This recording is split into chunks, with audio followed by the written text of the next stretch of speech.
함께 은혜 나눌 하나님의 말씀은 전도서 7장 1절에서 14절까지의 말씀입니다. 제가 가지고 있는 성경 구약 성경 954쪽입니다.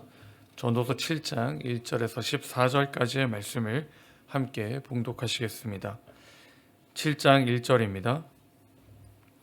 좋은 이름이 좋은 기름보다 낫고 죽는 날이 출생하는 날보다 나으며 조상집에 가는 것이 잔치집에 가는 것보다 나으니 모든 사람의 끝이 이와 같이 됨이라.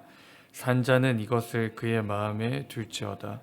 슬픔이 웃음보다 나음은 얼굴에 근심하는 것이 마음에 유익하기 때문이니라. 지혜자의 마음은 조상집에 있으되 우매한 자의 마음은 혼인집에 있느니라. 지혜로운 사람의 책망을 듣는 것이 우매한 자들의 노래를 듣는 것보다 나으니라. 우매한 자들의 웃음소리는 솔 밑에서 가시나무가 타는 소리 같으니 이것도 헛되니라. 탐욕의 지혜자를 우매하게 하고 뇌물이 사람의 명철을 망하게 하느니라. 일의 끝이 시작보다 낫고 참는 마음이 교만한 마음보다 나으니 급한 마음으로 노를 바라지 말라. 노는 우매한 자들의 품에 머무름이니라. 옛날이 오늘보다 나은 것이 어찌미냐 하지 말라. 이렇게 묻는 것은 지혜가 아니니라. 지혜는 유산같이 아름답고 햇빛을 보는 자에게 유익이 되도다. 지혜의 그늘 아래에 있음은 돈의 그늘 아래에 있음과 같으나 지혜에 관한 지식이 더 유익함은 지혜가 그 지혜 있는 자를 살리기 때문이니라. 하나님께서 행하시는 일을 보라. 하나님께서 굽게 하신 것을 누가 능히 곧게 하겠느냐. 형통한 날에는 기뻐하고 공고한 날에는 되돌아보아라. 이 두 가지를 하나님이 병행하게 하사 사람이 그의 장래 일을 능히 헤아려 알지 못하게 하셨느니라. 아멘. 예, 하나님의 말씀입니다. 오늘 우리 주신 하나님 말씀의 제목은 지혜로운 삶입니다. 지혜로운 삶. 옛말에 이런 말이 있습니다. 호랑이는 죽어서 가죽을 남기고 사람은 죽어서 무엇을 남길까요? 이름을 남긴다라는 말이 있습니다.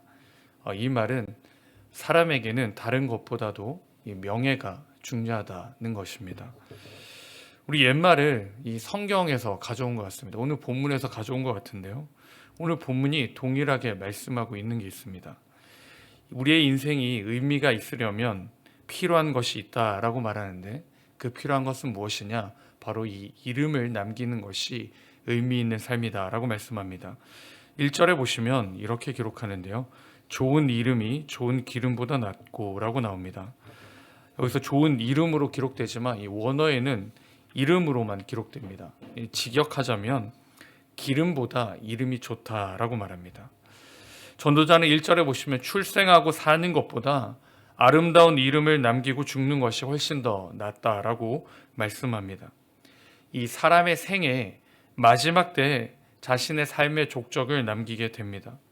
어떻게 살아왔는지, 어떠한 의미를 부여하며 살았는지를 확인하는 것이 언제일까요? 바로 이 마지막 때에 확인할 수 있다는 겁니다. 즉, 우리 이름의 값어치를 매긴다면 생의 마지막에 그 값어치를 매길 수 있다라고 말할 수 있습니다. 살아생전에는 존경을 받는 이름이 있고 살아생전에는 모두가 좋아하는 이름이 있습니다. 그런데 죽어서는 질밥히는 이름이 있다는 것입니다. 그렇게 사는 것은 정말 잘 살고 지혜롭게 산 사람이 아니라는 것입니다. 한 걸음 더 나가서 지혜자가 우리에게 권면하는 것이 무엇입니까? 죽음을 직면하라는 것입니다. 이름을 남기는 것이 지혜로운 자의 삶이고 지혜로운 삶인데 한 걸음 더 나가서 지혜로운 삶을 살기 위해서는 무엇을 해야 되는가? 죽음을 직면하라라고 말합니다. 2절에 보시면 초상집에 가는 것이 잔치집에 가는 것보다 나으니 모든 사람의 끝이 이와 같이 됨이라. 산자는 이것을 그의 마음에 둘지라 라고 말씀합니다. 여러분, 솔직히 어느 누가 힘들고 어려운 자리에 가고 싶겠습니까? 행복하고 즐거운 시간 그리고 기쁨의 시간을 함께하고 싶지 않겠습니까? 그런데 오늘 전도자가 뭐라고 말씀합니까? 초상집에 가라 라고 말씀합니다. 그 이유를 잠시 묵상해 보시면 2절에 보시면 이 초상집에 가는 것이 왜 가는 것일까요? 우리도 이와 같이 된다는 겁니다. 우리도 이와 같이 유한하다는 것입니다. 우리도 이 삶의 끝이 있음을 확인하는 자리가 바로 이 초상집에 가는 것을 의미합니다. 잔치집에만 가면 어떻게 될까요?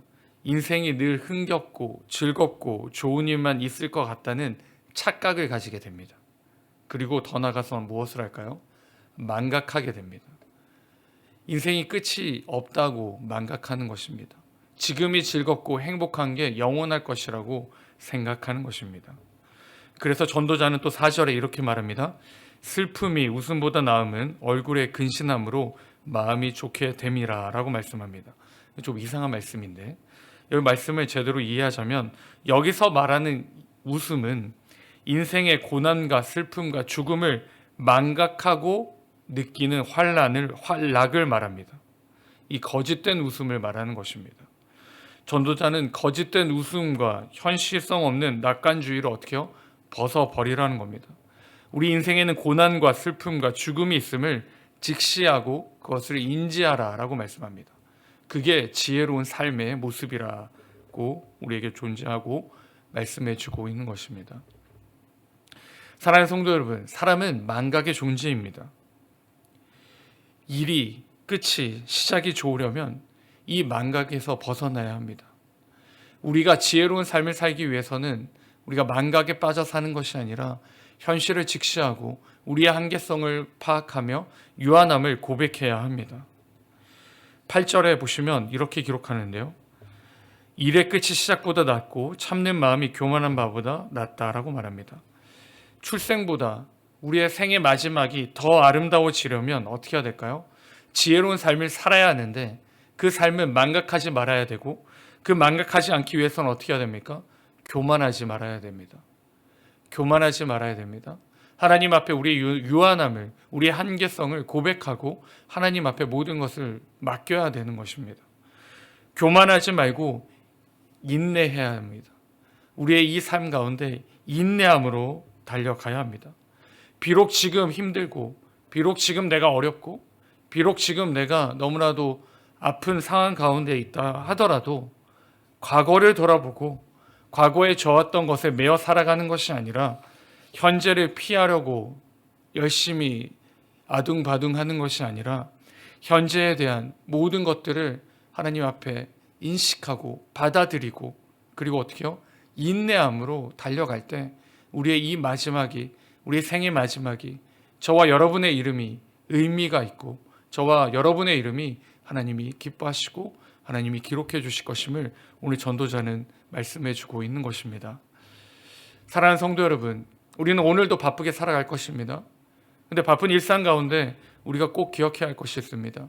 우리는 유한한 존재임을 기억해야 됩니다. 그리고 우리가 믿는 하나님은 어떠한 하나님이십니까? 13절에 이렇게 기록합니다. 하나님께서 행하시는 일을 보라. 하나님께서 굳게 하신 것을 누가 능히 곧게 하겠느냐라고 말씀합니다. 우리가 믿는 하나님은 어떠한 하나님이십니까? 전지전능하신 하나님이심을 이야기합니다. 그렇게 이 유한한 인생을 살아가는 저와 여러분이 무엇을 하라고 말씀합니까? 우리 삶을 직면하고 우리 앞에 놓여져 있는 문제들을 이 전지전능하신 하나님께 내어 맡기라 하는 것입니다. 그리고 우리의 삶을 온전히 주님을 붙들고 주님과 함께 살아가기를 요청하고 있는 것입니다.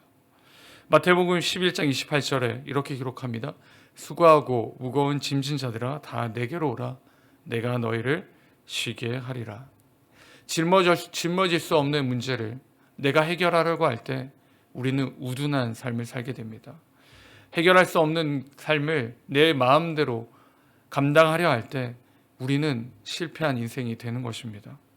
우리는 한계가 있고 우리는 하나님 없이 살 수 없는 존재임을 인정하고 받아들이고 그 하나님을 붙잡을 때 우리의 이름이 의미가 있고 우리의 삶이 은혜가 되며 마지막에 그 길이 하나님의 축복의 길이 되는 줄 믿습니다.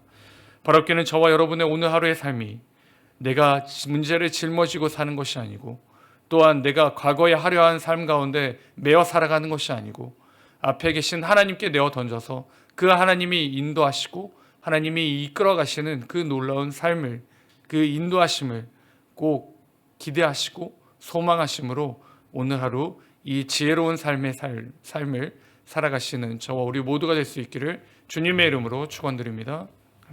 같이 기도하겠습니다. 사랑과 내가 풍성하신 하나님 아버지, 오늘도 우리에게 하루를 주시고 이 하루의 첫 시작을 주님과 함께 시작하게 하심에 감사드립니다. 하나님, 이 하루를 시작할 때 우리가 정말 망각하지 않게 하여 주시옵소서. 우리가 할 수 있고 우리가 감당할 수 있고 우리가 해결할 수 있다는 이 망각에서 벗어나게 하여 주시옵소서.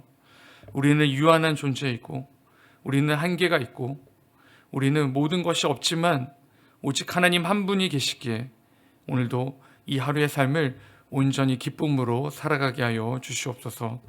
우리가 할 수 없기에 하나님께 모든 것을 내어 맡깁니다. 하나님께서 행하시는 일이 있음을, 하나님께서 굳게 하신 것을 어느 누구도 곧게 할 수 없음을 우리가 고백합니다. 하나님, 오늘도 우리의 삶을 주관하시고 그 삶 가운데 역사하시는 그 하나님을 우리가 꼭 경험하고 맛보는 복된 하루가 될 수 있도록 주님 인도하여 주시옵소서. 감사드렸고 이 모든 말씀 우리 주 예수 그리스도의 이름으로 기도드립니다. 아멘. 우리 받은 말씀을 가지고 같이 기도하실 때 하나님, 오늘 우리가 살아갈 때 나의 한계를 인정하고 하나님만을 붙들며 살아가게 하여 주시옵소서라고 같이 기도하시고, 또한 하나님, 오늘 우리의 삶 가운데 하나님이 계심을 꼭 기억하며 살아가는 하루가 될 수 있도록 역사하여 달라고 같이 기도하시고, 각자의 기도 제목 가시고 하나님께 나아가시겠습니다. 같이 기도하시겠습니다.